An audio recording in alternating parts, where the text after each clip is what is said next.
nome do Pai, do Filho e do Espírito Santo. Amém.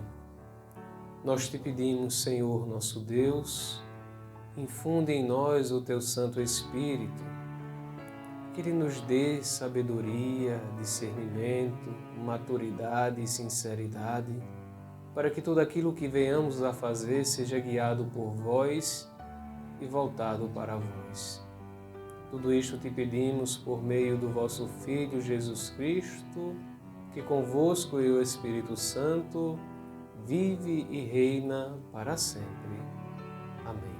Em nome do Pai, e do Filho e do Espírito Santo. Amém. Então, querido irmão, querida irmã, quando nós nos propusemos a fazer este aprofundamento a respeito do livro do Apocalipse, nós tínhamos em mente essa desmistificação que alguns cristãos carregam a respeito deste livro. Tem muita gente que não lê o livro do Apocalipse por medo, porque existem ali diversas simbologias que as pessoas não entendem e deparam-se com este medo interior que faz com que elas não descubram a beleza deste livro. É o que nós queremos fazer nesses 8, 10 programas mais ou menos. É aproximarmos-nos do livro do Apocalipse, conhecer a sua linguagem, conhecer a intencionalidade, conhecer a revelação de Deus que este livro traz para as nossas vidas. Hoje, nós iremos começar falando daquilo que talvez vocês já saibam, mas que é necessário outra vez colocarmos em prática e relembrarmos. Então, a primeira coisa que a gente precisa saber é quem de fato escreveu este livro do Apocalipse. Olha, quando a gente pega no primeiro capítulo, a gente já vai logo encontrando nos 3 primeiros versículos o local onde foi escrito e por quem este livro foi escrito. Por uma pessoa que se chama João. João, o apóstolo amado, aquele que reclinou a cabeça no peito de Jesus na última ceia, mas também João, o presbítero, João, a comunidade cristã, João, a comunidade amada de Deus. Então, muito mais importante do que ter sido o próprio João quem escreveu o Evangelho, o importante para nós é saber que é palavra de Deus. Este livro do Apocalipse, para que ele possa ser entendido, compreendido, ele nunca poderá ser lido isoladamente. Ele deve ser lido em comunhão com toda a palavra de Deus. Desde lá, do livro do Gênesis, até a 3ª carta de São João, culminando com o Apocalipse. Quem faz uma leitura isolada do Apocalipse corre o risco de fazer uma interpretação equivocada. E toda interpretação equivocada, ela causa prejuízo, causa danos. Então a igreja sempre entendeu que o livro do Apocalipse não pode ser interpretado sem que a palavra de Deus não esteja em sua comunhão, em sua totalidade. Muito bem. Então vejam, João é apontado como o autor do livro. Mas quando este livro foi escrito? Onde este livro foi escrito? Por que este livro foi escrito? Então vejam, queridos irmãos e irmãs, provavelmente o livro do Apocalipse ele não foi escrito todo de uma única vez. Provavelmente o livro do Apocalipse foi escrito por 2 ocasiões. Por que você está dizendo isso, Genildo? Porque se a gente não tiver em mente isso, então a gente já começa a se perder. Então, olha, se nós pegarmos os capítulos 4 até o 12 do livro do Apocalipse, nós iremos perceber que estes capítulos tratam de um acontecimento muito próximo da primeira perseguição que os cristãos sofrem no tempo do imperador Nero, que é um imperador que está reinando aí no Império Romano entre os anos de 58 e 68 da era cristã. Para ser mais exato, entre 54 e 68 da era cristã. E se nós pegarmos os capítulos 1, 2, 3 e os capítulos 13 até o 22, nós iremos perceber que este livro fala de um tempo especificamente que é voltado para um conforto espiritual dos cristãos numa segunda perseguição que acontece no tempo de Domiciano, que é imperador aí em Roma entre 81 e 96 da era cristã. Então, provavelmente este livro ele foi escrito por 2 ocasiões, por 2 tempos distintos. No primeiro, justamente pós o martírio de Pedro e de Paulo. E depois, já aí por volta do ano 90, 95, vamos colocar entre 85 e 95 da era cristã, já dentro da perseguição que o imperador Domiciano realiza contra os cristãos e que João, sendo o bispo lá na igreja em Éfeso, ele é transportado para a ilha de Patmos, que era como se fosse um local onde se tinha uma prisão coletiva, que as pessoas que eram levadas para Patmos eram prisioneiras do Estado. E João é retirado de Éfeso e levado para Patmos, lá onde ele tem a segunda visão, a segunda intervenção divina em sua vida para escrever aquilo que está no livro do Apocalipse. Agora, queridos irmãos e irmãs, munidos de todas essas informações, a gente vai nos perguntar por que ele foi escrito. Vejam, nós já estamos falando há algum tempo que os cristãos eram perseguidos. Então, uma das intencionalidades do livro do Apocalipse era de confortar os cristãos, de dar uma alegria aos cristãos, de gerar uma esperança aos cristãos nesses tempos difíceis. Mas alegria como, Genildo? Se as pessoas estavam morrendo, estavam sendo assassinadas, estavam sendo jogadas aos leões. Que tipo de esperança, que tipo de alegria? A alegria e a esperança de que aquele cordeiro que está diante do trono, aquele cordeiro como que imolado, ele é o vencedor do mal. E aquele cordeiro que vence o mal, ele virá. É a esperança, queridos irmãos, dos 144 mil santos que chegam no céu. É a esperança daquela multidão de gente que João relata e pergunta: quem são estes, meu Senhor, que estão chegando?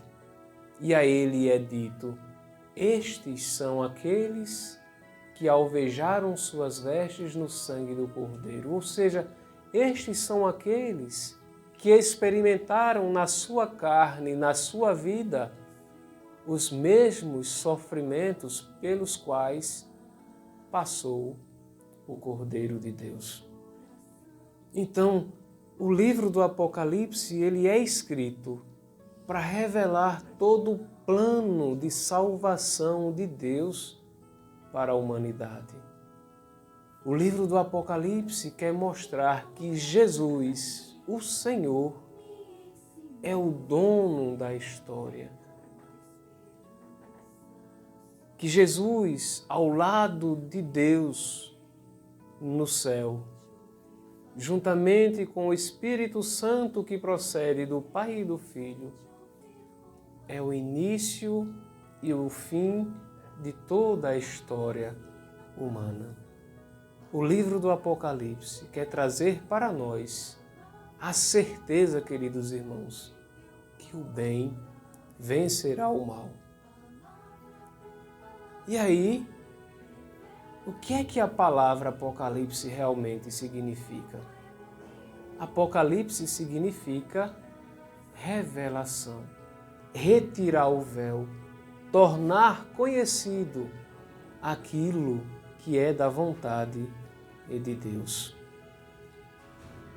E aí, queridos irmãos e irmãs, falamos tanto em perseguições, falamos tanto em conforto, falamos tanto em esperança e dor, que é necessário que a gente também explane um pouquinho neste início de formação bíblica a respeito do motivo pelos quais os cristãos eram perseguidos nessa época.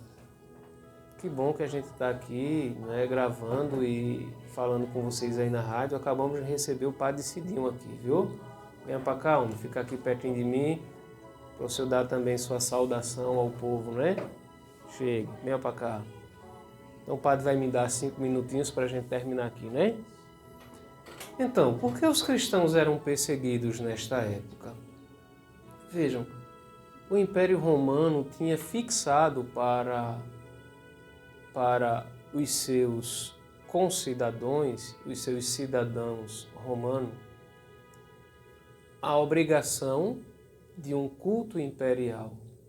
Um culto imperial no qual as pessoas deveriam oferecer incenso ao imperador, admitindo que ele era Deus. Além de existir na religião popular romana uma imensidade de deuses. E os cristãos eram contra. Os cristãos não aceitavam dividir o lugar de Deus, o lugar de Jesus, com o imperador, com os falsos deuses do Império Romano. E por conta disso, Nero e depois Domiciano, ainda neste primeiro século da história do cristianismo, começa a perseguir os cristãos. E as perseguições são terríveis. São perseguições sangrentas. As pessoas morrem. Aqueles que não têm fé o suficiente, que não têm coragem, acabam negando a fé em Jesus. E o livro do Apocalipse quer dizer, olha, é nesse tempo, nessa especificidade da história, que Jesus está presente, que você precisa se manter fiel se quiser chegar no céu. E por último, por que os cristãos foram perseguidos? Porque Nero, Padre Cidinho, isso sabe melhor do que eu, colocou fogo em Roma e acusou os cristãos. Na verdade, ele estava insatisfeito com algumas coisas na cidade, tocou fogo e a culpa é sempre dos cristãos. Como os cristãos eram acusados de qualquer coisa que acontecia dentro do império. Se chovia, os cristãos eram acusados porque não adoravam os deuses romanos. Se o rio não dava água suficiente para as colheitas, era porque os cristãos não adoravam os deuses romanos. Se o sol vinha com muita força, a culpa era dos cristãos. Então, a gente vai vendo que tudo isso fez com que os cristãos fossem sido olhados de forma diminutiva pelo Império Romano. Eram acusados de sociedade secreta, porque se encontravam à noite para rezar, de canibalismo, porque comungavam do corpo e do sangue de Cristo. E interessante que Tertuliano vai atestar isso no século II. Os cristãos foram perseguidos não por serem maus pessoas, mas por não se submeterem à vontade do imperador romano.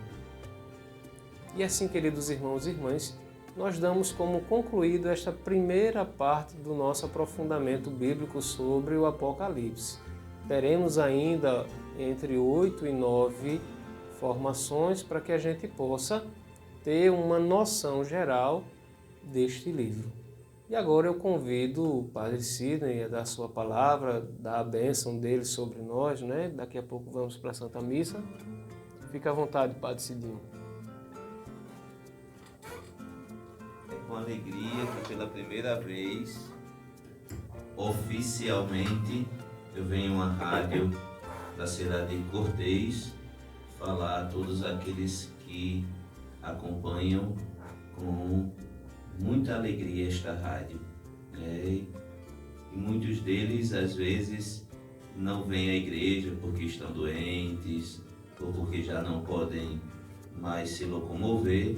Então é uma forma também da igreja chegar até vocês.